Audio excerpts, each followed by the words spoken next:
Bismillah. Al-aqlu fa'lam zinatul fityani wal fahmu lil uqala'i kattijani.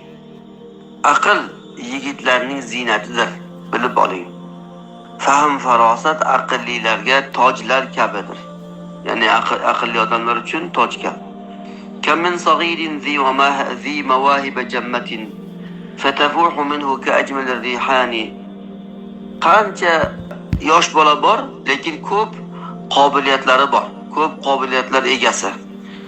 Bu yosh bola bo'lsa ham, yosh boladan xuddi eng chiroyli rayhondek hid kelib turadi. O'sha aqli farosati tarilib bilinib turadi. Yahtaju muktashifan va muhtamman bihi. Uni aqlini kashf qiladigan, unga e'tibor beradigan odamga muhtoj.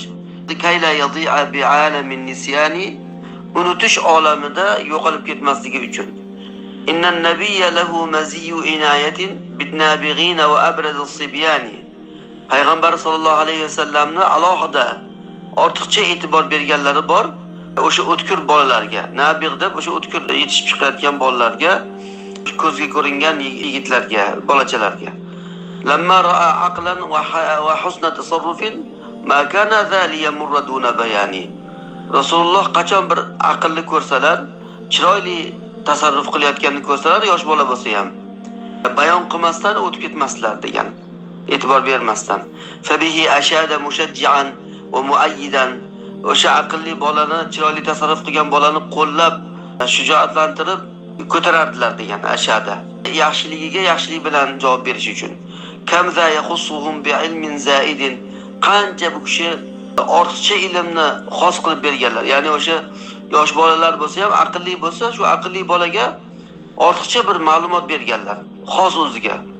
Va unga Qur'onni tushungin deb duo qilganlar. Ibn Abbos aytibdi-da. Balkana yurdifuhum bi kulli tawaddu'in. Balki butun hokisorlik bilan ularni tuyadanmi, otdan orqalariga mingashtirib, uchqashtirib boradilar, deyapti. Falyan'amu minhu bi qurbi makani. Rasulullohga yaqin bo'lganida ular maza qilsin. Va munashshitun adhanahum bi su'alihi. Yoshlarni yana savollar berib, zehnini harakatlantirganlar, zehniga g'ayrat berganlar. Chunki savol berish o'zi zehnni ochadi, zehnni ishlatadi, harakatga soladi, g'ayratlantiradi. Va mushajji'un lahum bi husni sana'ihi. Yana chiroyli maqtab turib, ularni shijoatlantirganlar. Inna sana'a yalazzu fil azani. Chunki maqtov quloqlarga yoqadi. Hadihi maharatus sigari tanawwa'at. Bu yosh bolalardagi mahoratlar, qobiliyatlar turli-tuman bo'ldi. Katanawwu'is samarati fil bustani, bog'dagi mevalar har xil bo'lgani kabi. Ra'a tanawwu'aha an-nabiyyu muwazzifan fima yufidu maharatal fityani.